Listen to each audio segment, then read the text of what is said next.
ಒದಗಿಸಿಕೊಡುವಂಥ ಕೆಲಸ ಸರ್ಕಾರದಿಂದ ಮಾಡಿಸ್ಕೊಡ್ಬೇಕಾದದ್ದು.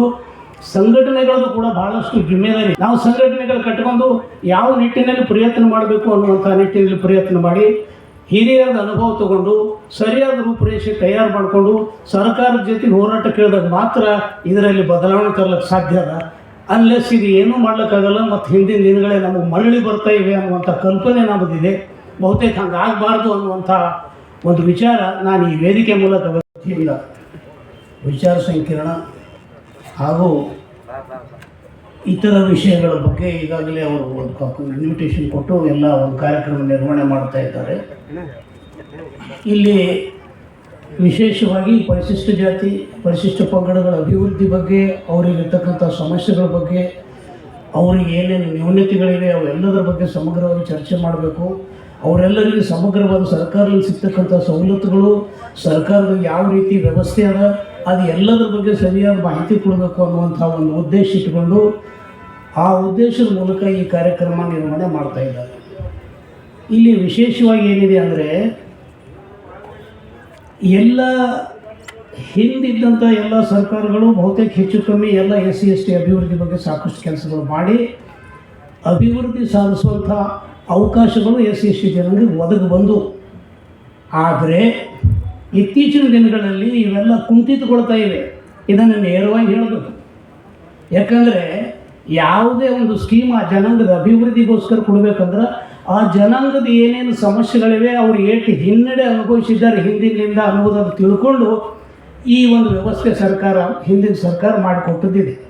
ಪರಿಶಿಷ್ಟ ಜಾತಿ ಪರಿಶಿಷ್ಟ ಪಂಗಡಗಳಿಗೆ ಅವರ ಅಭಿವೃದ್ಧಿಗಾಗಿ ಅವರಲ್ಲಿ ಶಿಕ್ಷಣದ ಕೊರತೆ ಇತ್ತು, ಆರ್ಥಿಕ ಕೊರತೆ ಇತ್ತು, ಇತರ ಸಾಮಾಜಿಕ ಬಹಿಷ್ಕಾರಗಳಿದ್ದು, ಇವೆಲ್ಲದರ ನಡುವೆ ಅವರು ಸಂಘರ್ಷದ ಜೀವನ ನಡೆಸ್ತಾ ಬಂದರು. ಅದನ್ನೆಲ್ಲ ಕಂಡು ಹಿಡಿದು ಅದಕ್ಕೆ ಬೇಕಾದಂಥ ಅವಶ್ಯಕತೆಗಳು ಒದಗಿಸಿಕೊಡ್ಬೇಕು ಅನ್ನುವಂಥ ನಿಟ್ಟಿನಲ್ಲಿ ಸರ್ಕಾರಿ ಕಾರ್ಯಕ್ರಮಗಳನ್ನು ನಮಗೆ ರೂಪಿಸಿಕೊಡ್ತು. ಇದು ಸಂವಿಧಾನಬದ್ಧವಾಗಿ ಕೊಡಬೇಕಾದಂಥ ಅವಕಾಶಗಳು. ಸಂವಿಧಾನದಲ್ಲಿ ಏನು ಅವಕಾಶ ಮಾಡಿಕೊಟ್ಟಾರೋ ಅದನ್ನು ಕುಂಠಿತಗೊಳಿಸುವಂಥ ಕೆಲಸ ಈ ಸದ್ಯದ ದಿನಗಳಲ್ಲಿ ನಡೀತಾ ಇದೆ. ಇದನ್ನು ನಾವು ದಿನನಿತ್ಯ ನೋಡ್ತಾ ಇದ್ದೀವಿ. ಯಾಕಂದರೆ ನೋಡ್ರಿ, ಎಜುಕೇಷನ್ಗೆ ಸಿಗಬೇಕಾದಂಥ ಸವಲತ್ತುಗಳು ಸಿಗ್ತಾ ಇಲ್ಲ. ಇನ್ಸ್ಟಿಟ್ಯೂಷನ್ಸ್ಗಳು ಎಲ್ಲ ನಮಗೆ ಬಂದಾಗ್ತಾ ಇವೆ.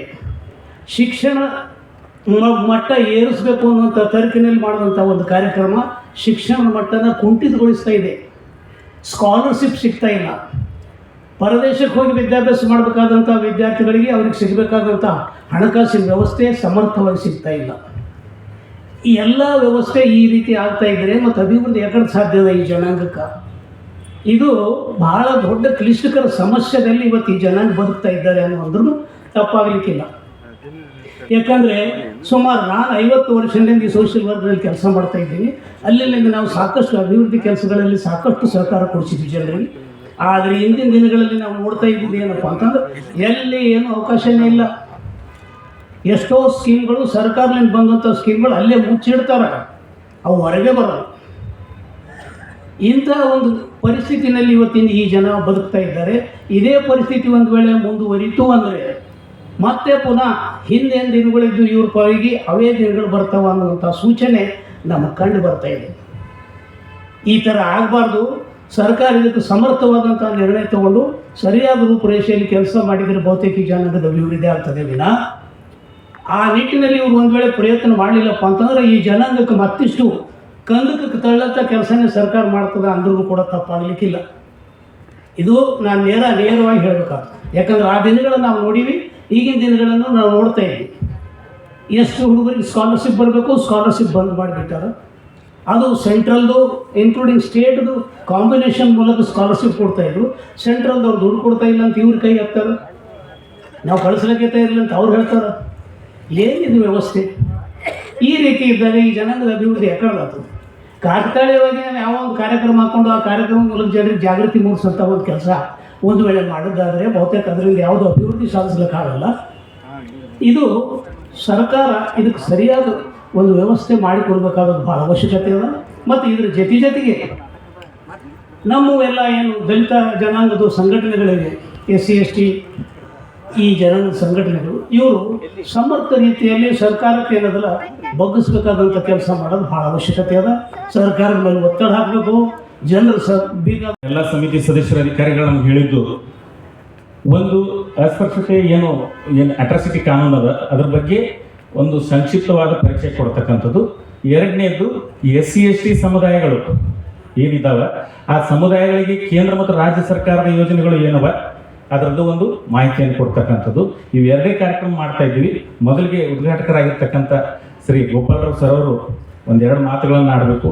ಅದಾದಮೇಲೆ ಈ ಅಸ್ಪೃಶ್ಯತಾ ಕಾನೂನು ಬಗ್ಗೆ ರಾಜೇಶ್ವರ ಅವರು ಇನ್ನೊಂದು ಸರ್ತಿ ಒಂದು ಸಂಕ್ಷಿಪ್ತವಾಗಿ ಮಾಹಿತಿ ಕೊಡ್ತಾರೆ. ಅದಾದಮೇಲೆ ಯೋಜನೆ ಲೋಯ ಕಲತಂಡ ಕಲಬುರಗಿ ಇವರ ಸಂಯುಕ್ತ ಆಶ್ರಯದಲ್ಲಿ SC/ST ಪಂಗಡದ ದೌರ್ಜನ್ಯಪೂರಿತ ಅಧಿನಿಯಮ 2015 ಹಾಗೂ 1995 ಹಾಗೂ 2018-16 ನಾಗರಿಕ ಹಕ್ಕು ರಕ್ಷಣಾ ಕಾಯ್ದೆ 1955ರ ಬಗ್ಗೆ SC/STಯ ಕೇಂದ್ರ ಹಾಗೂ ರಾಜ್ಯ ಸರ್ಕಾರ ಯೋಜನೆ ಬಗ್ಗೆ ಕಲಬುರಗಿ ಜಿಲ್ಲಾ ಮಟ್ಟದ ಒಂದು ಜಾಗೃತಿಯ ಸಮಾವೇಶ ಇವತ್ತು ಇಲ್ಲಿ ರಂಗಮಂದಿರದಲ್ಲಿ ಇಟ್ಕೊಂಡಿದ್ದೀವಿ. ಇವತ್ತಿನ ಕಾರ್ಯಕ್ರಮದ ಮುಖ್ಯ ಅತಿಥಿಗಳಂತ AV ಹೊಸಬನ್ ಸರ್ ಅವರು ಎರಡು ಮಾತಾಡಬೇಕೆಂದು ಅವರಿಗೆ ವಿನಂತಿ.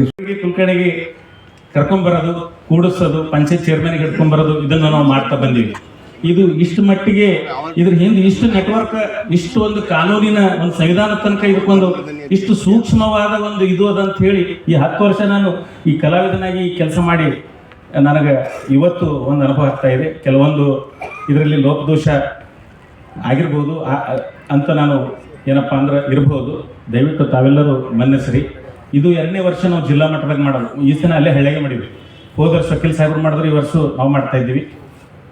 ಈ ವರ್ಷ ಆಗಿರ್ತಕ್ಕಂಥ ಅನುಭವವನ್ನು ನಾವು ಸುಧಾರಿಸ್ಕೊಂಡು ಮುಂದಿನ ವರ್ಷದಲ್ಲಿ ಇನ್ನೂ ಉತ್ತಮವಾದ ಕಾರ್ಯಕ್ರಮವನ್ನು ಕೊಡಲಿಕ್ಕೆ ಪ್ರಯತ್ನವನ್ನು ಮಾಡ್ತೀವಿ ಅಂತಕ್ಕಂಥ ಮಾತನ್ನು ಹೇಳಿ, ಇನ್ನು ಮುಂದೆ ನಮ್ಮ ಅಶೋಕ್ ಪಾಟೀಲ್ ಸಾಹೇಬರು ಮಾಡಬೇಕು ಅಂತ ಹೇಳಿ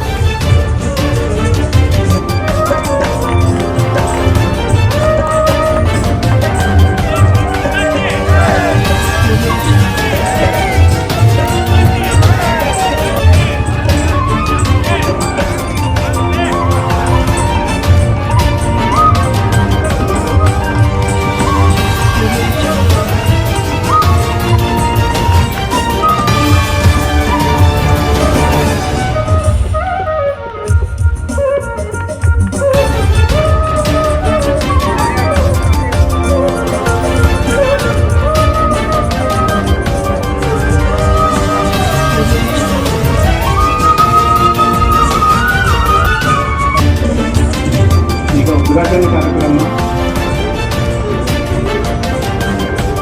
ಭೀಮಾಶಂಕರರಿಂದ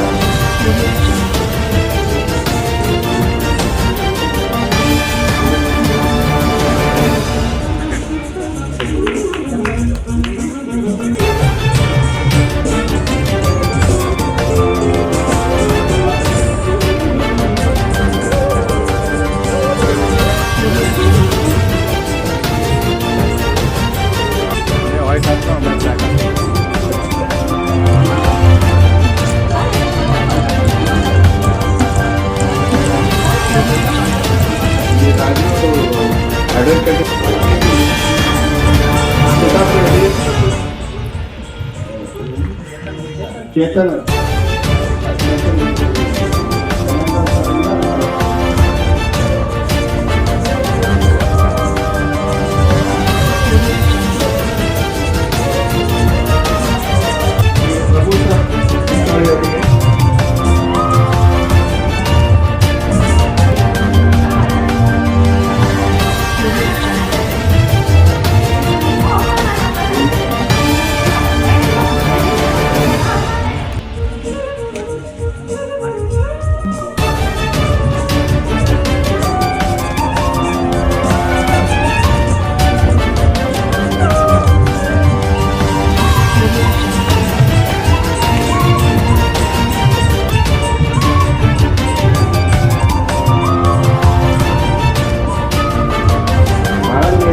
ವಿಜಯಲಕ್ಷ್ಮಿ